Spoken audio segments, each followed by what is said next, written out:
Тэр хүний амьдралд хэрэггүй шүү. Та таалагдаа тийг ашиглаж ирсэн үү? Лог тэг нь байхгүй илэрхийлдэг. Тэгвэл байхгүй зүйлийн илэрхийлэмж өөрөө байхгүй байх хэрэгтэй юм шүү. Математикод бүр ч утгагүй. Бусад тоо шиг тэгээр тоог хувааж болохгүй. Ямар нэг тоо дээр тийг нэмэх асуулт бүр ч утгагүй. Ямар ч үр дүнгүй, ямар ч уурашиггүй. Тэгвэл тэг хэрэггүй юм шүү. Тэггүй математик сонирхцгоо.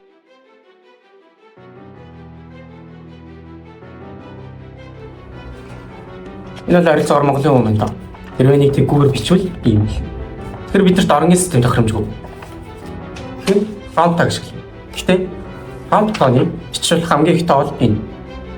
Тэгэхээр илүү олон round тоонуудыг эмзэе. Жишээ нь m нь 1000. m зураастаа m-с 1000 дахин. m 2 зураастаа m зураастаагаас дахин 1000 дахин.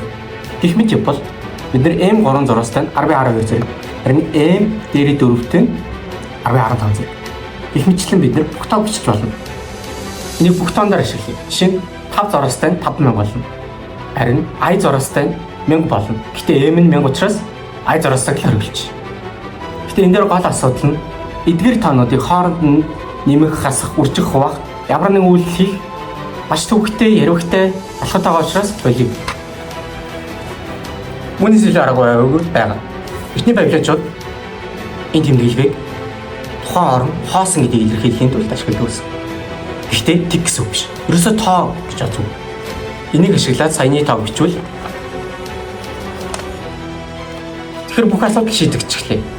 Угаасаа юу ч биш юм яаж ямар нэг юм байх юм.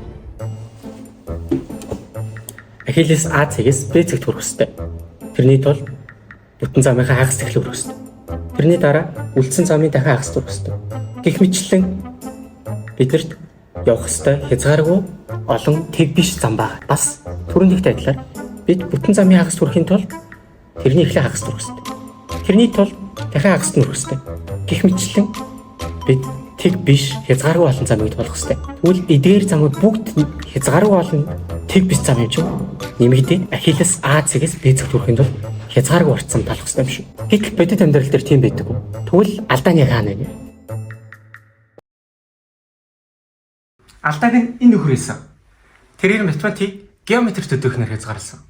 Гэтэ тухайн үедээ маш том ахиц өснөг үйл тийм байсан. Грекчүүдэн гаргасан хамгийн том алдаа бол тоог ямар нэгэн хэлбэр дүрстэй байх ёстой гэж үзсэн. Жишээ нь квадрат тоо. Эсвэл гурвалжин хэлбэртэй тоо гэх мэтлэн. Харин тэг ямар ч хэлбэр дүрсгүй учраас тоо биш. Ямар нэгэн эзлэхгүй бол тухайн зүйл юу ч биш. Энэ л тэднийг алгебр, калкулус гэх мэт маш учирхэг хэрэглүүрүүдийг нэх боломжийг хаасан. Hello Genesis. Till the end of this. Эртний энэтхэгт 7 дугаар зууны орчимд Брахмагупта гэдэг хүн тгийг хоосон зүйл биш харин хоосон зүйлийн тоо ширхэг гэж тодорхойлоод тоо гэж үзсэн байна. Тэгэд бүр тэг дээр нэмэх, хасах, үржих үйлдэлийг арай хуваахтар нэлээд асуудалтай байсан. Тгийг цэгээр тэмдэглээд түүний мэдлэг хятад руу болон араб руу дэлгэрчээ. Тэгж явсаар алгебр эцэг гэдэг алгоритмын өмнө ирсэн байна. Алгоритм тэгэд бидний мэдих тэмдэглэгийг болон цифр буюу хоосон гэсэн утгатай нэр оноогоод аливаа тэгшдэглүүдийг тэгтээ тэнцвүүлж үзсэн. Үүнээс цааш 1202 онд Фибоначчи энэ мэдлэгийг Европт түгээхийг оролцсон ч дундад зууны аргагүй Европ арабын энэхүү мэдлэг орж ирэх үед тэд тгийг хүлээн зөвшөөрч чадахгүй байлаа. Бүр шашны тэргүүнүүд нь араб тоог хэрэглэхийг хориглож ром тоог ашиглахыг шаардсан. Шалтгаан нь бурхан бол бүх зүйл түүний эсрэг болох хоосон чанарын чөтгөрийг илтгэн гэж тэд бодсон. Ийхүү 15-аас 16 дугаар зууны үед тэг хэвлэх технологийн ачаар Европ даяар яг л тахал шиг аажмаар тархсан. Ингэж явсаар тэг математикийн маш том нэгэн хэрүүлийн үүдийг нээсэн. Дундад зууны Европт энэхүү танил болсон томьёо гарч ирэх хүртлээр нэлээд хүндрэлийг давах шаардлага гарсан.